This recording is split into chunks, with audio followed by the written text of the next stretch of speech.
Gracias por estar ahí. Estamos en Tribuna por Paraguay TV HD en esta ocasión hablando con el presidente, el flamante presidente del Banco Nacional de Fomento, Daniel Correa. Bueno, decíamos sobre el BNF, lo que implica el BNF, esta transformación que tuvo también el banco finalmente, presidente, porque hablar del BNF durante mucho tiempo para algunas personas era hasta difícil pensar en entrar, ¿verdad?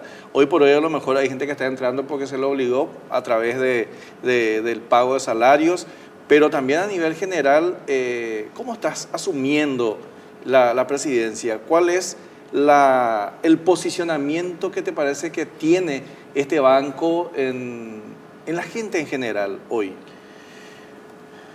Un poco de historia para... El banco viene de un proceso de años de transformación, ¿verdad?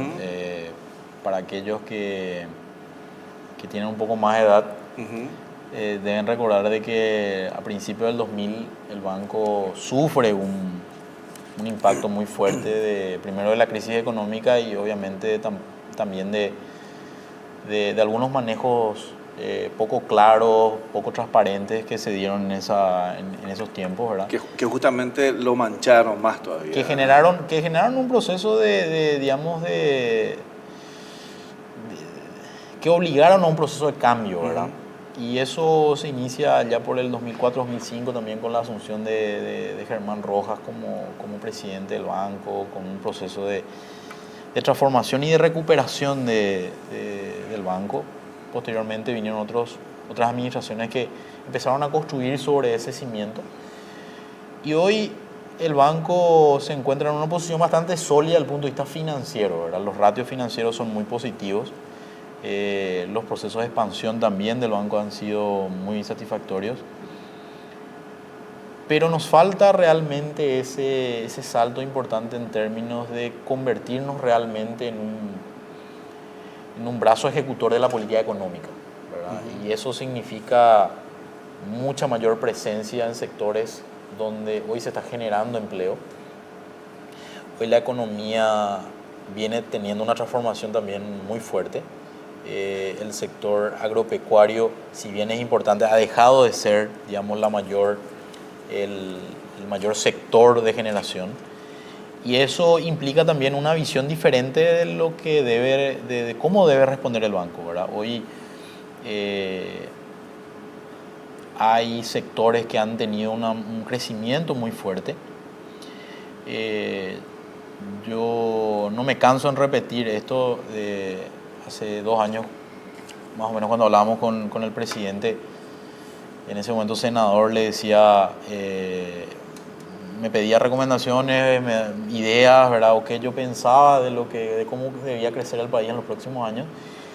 Y yo le decía, le mostraba un gráfico que para mí era suficiente para entender todo, ¿verdad? Que es la proyección de la población en franjas etarias, ¿verdad?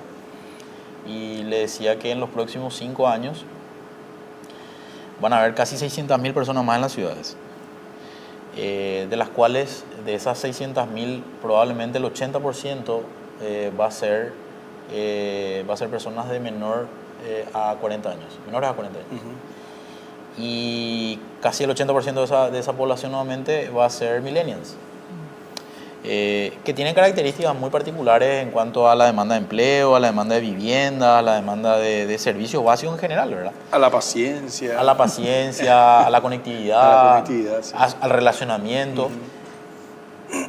Y eso implica, obviamente, respuestas de políticas públicas, ¿verdad? Y una de ellas y tiene que ver con la vivienda, ¿verdad? Un sector que viene creciendo a una tasa realmente muy fuerte y donde la demanda también empieza a mostrar un segmento con posibilidades de clase media, principalmente estoy hablando, y creo que ahí el banco va a tener mucho que hacer, ¿verdad? De hecho, hay un producto que ya está hoy en vigencia, ¿verdad? Que tiene que ver con un producto para la vivienda, ¿verdad? Con condiciones financieras bastante accesibles. Pero de vuelta, ahí tenemos que mirar de manera integral esto, ¿verdad? Y tenemos que posibilitar también de que ese crecimiento de la demanda también pueda ser compensada por el crecimiento de la oferta de viviendas para esos segmentos, ¿verdad?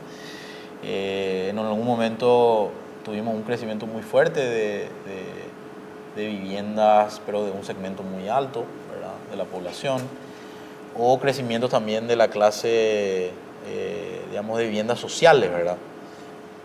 Pero en realidad el gran crecimiento que vamos a tener desde el punto de vista económico y desde el punto de vista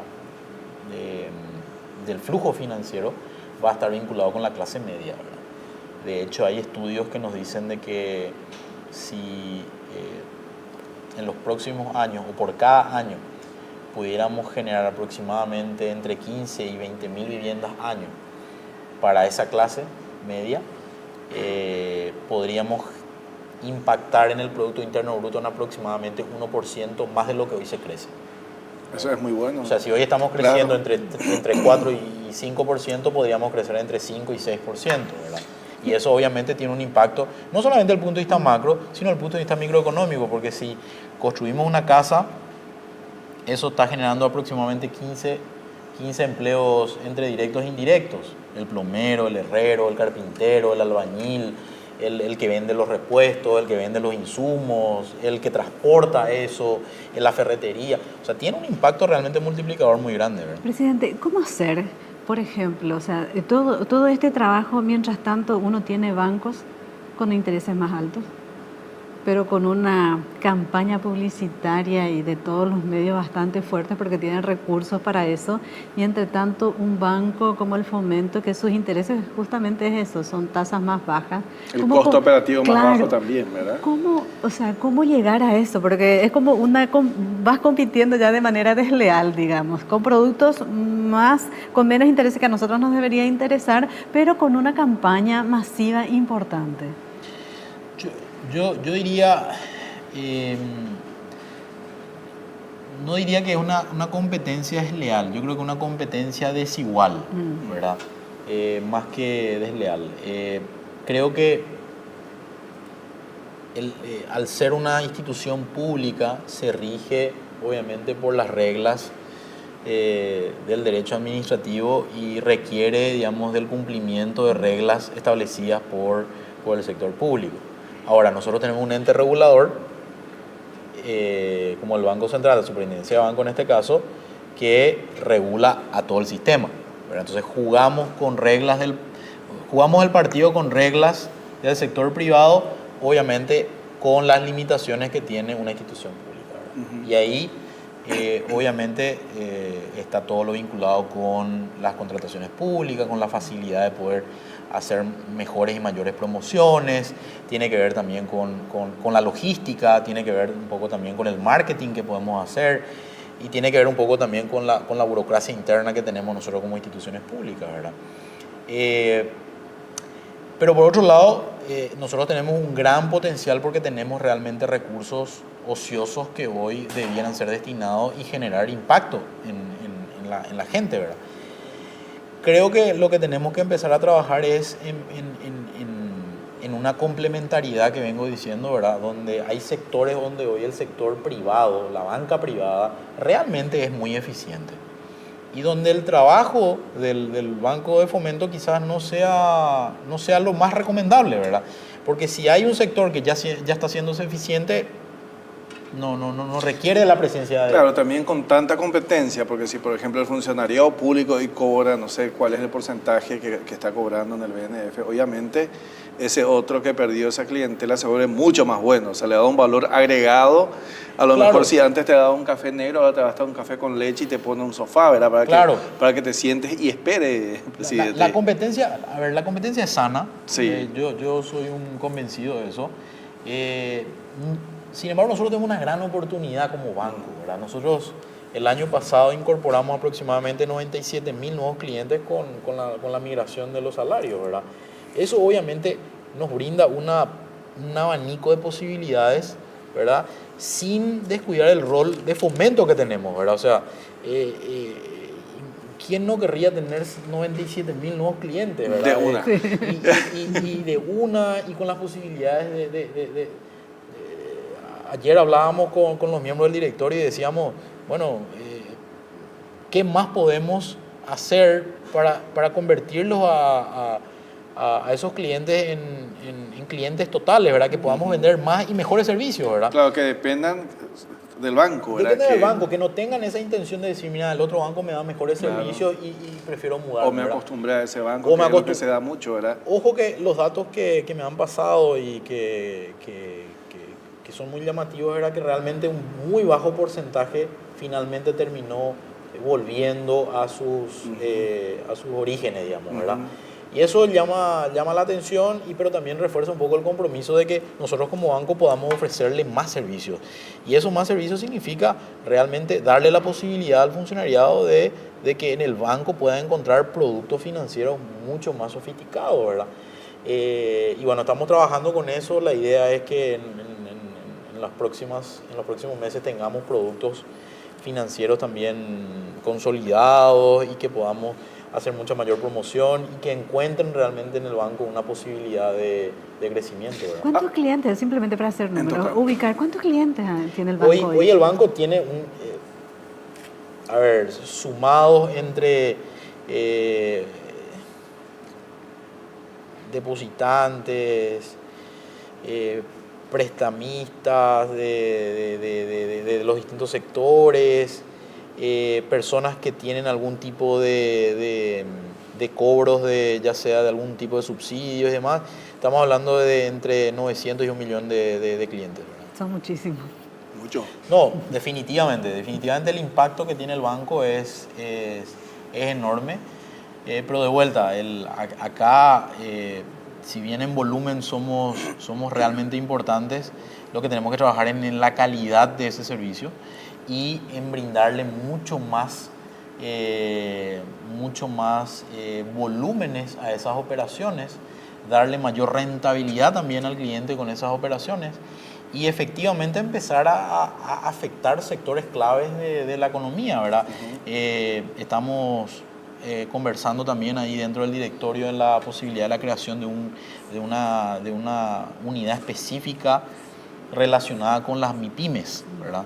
Porque creemos que ahí está la base fundamental de nuestra economía. El 90% de todas las empresas son MIPYMES. Casi el 80% de todo el empleo que se genera en el país está vinculado a este segmento. Entonces, es lógico que nosotros como banco tenemos que tener productos adecuados para eso. Ya estamos con un producto que se llama microempresa. Queremos fortalecer ese producto y de conversar también con el sector privado a ver si realmente está teniendo la efectividad que se pretende de ese y si habrá que hacer modificaciones, ajustes, lo vamos a hacer, ¿verdad? Como para que eso realmente responda a la necesidad de este segmento, ¿verdad? Presidente, usted habló del tema viviendas y sabemos que finalmente la Senavitat, ex Senavitat, ahora Ministerio de la Vivienda, se ocupa de los sectores más vulnerables, ¿verdad? Y generalmente, por lo general, las viviendas están en zonas un poco más alejadas. Entonces la clase media tiene que ocuparse de encontrar una vivienda acorde más o menos a sus necesidades, a lo mejor en mejores condiciones. ¿En algún momento no se le cruzó por la mente de que desde el mismo banco se podrían también proyectar la construcción de viviendas para la clase media, a lo mejor un poco más hacia Asunción y los alrededores? Bueno, a ver, nosotros tenemos un rol, ¿verdad? Financiero dentro del Estado. La política de viviendas, urbanismo, lo hace el Ministerio, ¿verdad? Y aquí también le he manifestado al presidente y al gabinete de ministros de que el banco puede jugar un rol, digamos, central dentro de este aspecto, donde puede ser la base en la cual esos ministerios puedan descansar también sus políticas, ¿verdad? En ese sentido, el caso de vivienda, ya hemos conversado con el ministro Durán, tiene él ya una proyección, digamos, de las líneas de acción respecto a los distintos segmentos de la población, los tipos de viviendas, ¿verdad? Hay un programa para eso, estamos hablando de las condiciones que puede tener ese programa. Creo indudablemente que el programa de clase media es realmente el que va a tener un impacto importante en los próximos años, dada la necesidad, la demanda y las oportunidades de emprendimientos inmobiliarios en el Gran Asunción, ¿verdad? No me quiero centrar en Asunción solamente, pero sí en el Gran Asunción, ¿verdad? Cuando hablo del Gran Asunción, hablo también de las periferias, porque hay que conversar de la siguiente manera. Hay algunos barrios hoy de Asunción que han tenido crecimientos importantes, ¿verdad? El barrio Sajonia, el barrio Obrero, otra zona más del Bañado, están empezando a Barrio Obrero tuvo crecimientos exponenciales para ustedes, ¿verdad? Bueno, usted se refería a los colores, me imagino. Yo soy muy sesgado a hablar de eso, ¿verdad? Pero sí, hay una línea en Asunción que está empezando a tener un crecimiento hacia arriba, digamos, Sí, ¿verdad? sí. Y eso quizás pueda ser potenciado también desde el banco, pero con políticas del ministerio, ¿verdad? Que otra vez tiene que ver con lo que le decía, porque durante muchos años, en la época de Conavi, se acordará usted que se hacían pero lejísimos, o sea, en zonas que ni en Areguá estaban retirados y era más o menos, si uno era pobre, que se había marginalizado otra vez, ¿verdad? Entonces, Claro. como que fueron cambiando, pero también está esa clase media que a lo mejor con un edificio con un terreno de 40 por 50 puede resolver la solución para, no sé, Y en 40 términos de familias, costos, cosas como esa. Claro, ¿verdad? y en términos de costos. Por eso yo mencionaba este tema del tipo de demanda de viviendas ya con los millennials, ¿verdad? O con los más jóvenes, que ya empiezan a tener otro estilo de necesidades. De necesidades, Sí. ¿verdad? Entonces, quizás digamos, un edificio con cierto costo, de precios entre 1 millón y 2 millones de guaraníes por mes, imagínate. y que eso pueda estar vinculado también con la cuota de compra, ¿verdad? Creo que ahí puede estar pero para eso también tienen que haber emprendimientos inmobiliarios. Pero ya está en la agenda, o sea, lo importante es que ya está en la Absolutamente, estamos trabajando con el ministro, Sí, entonces con el ahí- ministro de Vivienda, Urbanismo y Hábitat, ¿verdad? Ajá.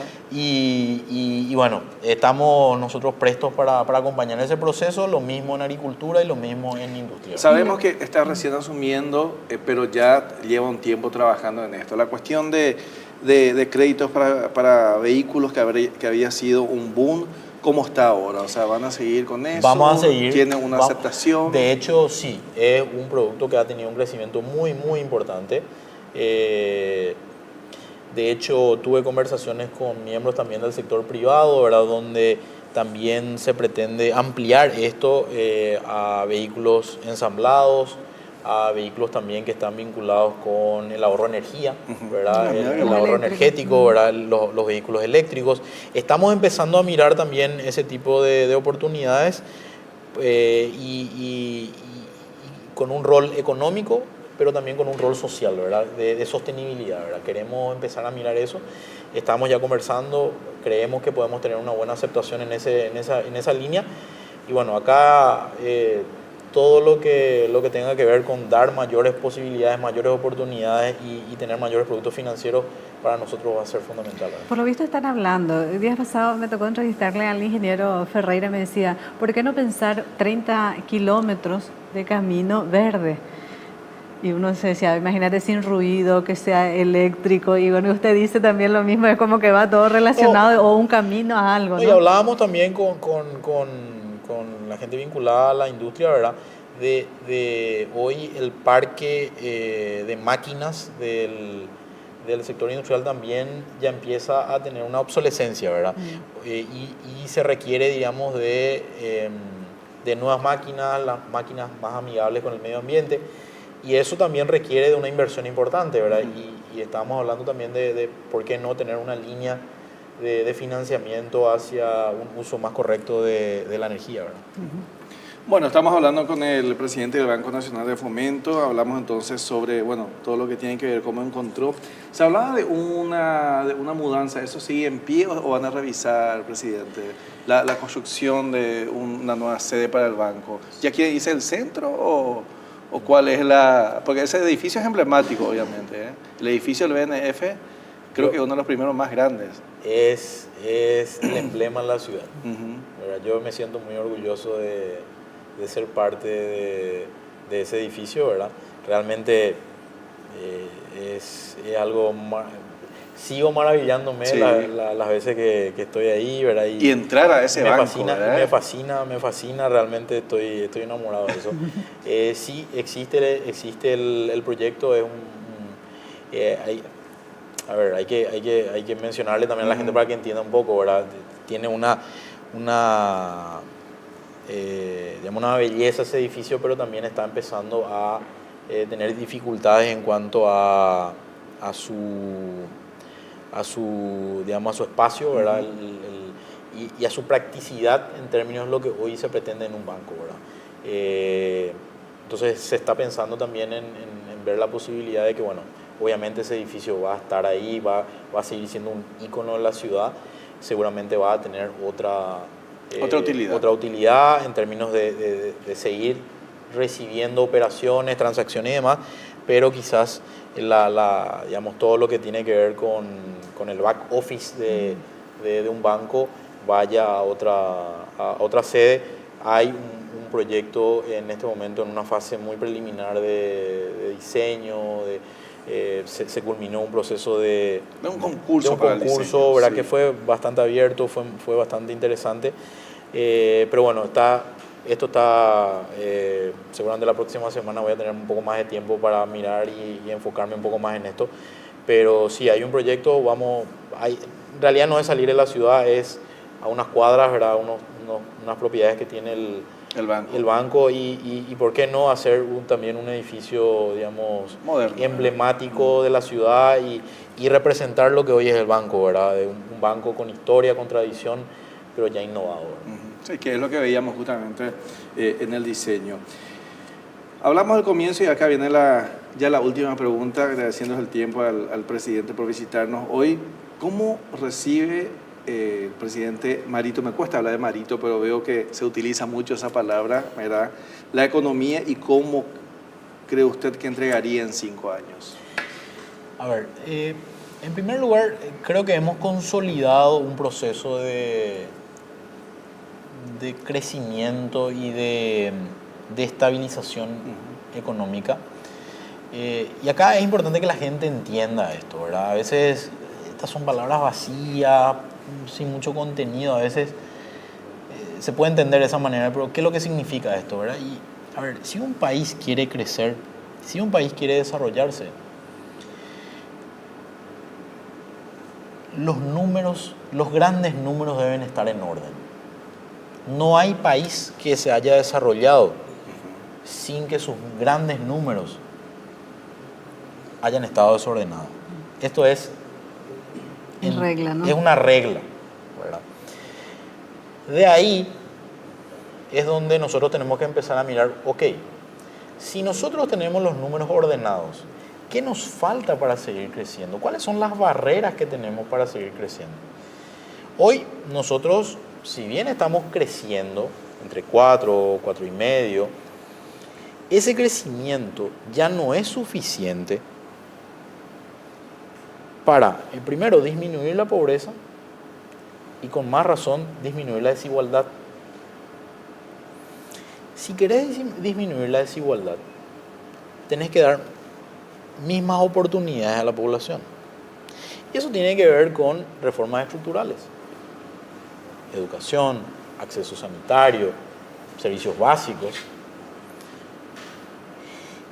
Y dar ese salto en la reducción mayor de la pobreza tiene que ver con el empleo, tiene que ver con el crecimiento económico, tiene que ver con mayor oportunidades de empresas, de expansiones, y eso tiene que ver también con reglas de juego.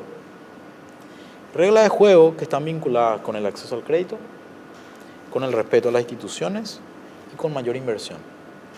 La mayor inversión viene cuando ve un sistema judicial serio y responsable que respeta la propiedad privada. Más inversiones significa también promocionar al país, mostrar al país de las oportunidades que tienen y tener también oportunidades y regímenes especiales para poder atraer inversiones. Creo que sobre eso se ha avanzado bastante. Pero esto es un trabajo permanente. Paraguay tiene que estar en todos los foros. Paraguay tiene que darse a conocer las oportunidades que tiene, las posibilidades que tiene un gran capital que tiene que ver con sus recursos humanos, tiene que ver un gran capital con la cantidad de energía que tiene, pero requiere hacer inversiones. Requiere hacer inversiones en factor humano y también en la distribución energética, en su infraestructura, para que efectivamente ese inversor que dice, ok, Paraguay ya empieza a ser más serio, encuentre y venga y diga, perfecto, acá es fácil hacer negocios, es más rápido hacer negocios, por eso me voy a Paraguay.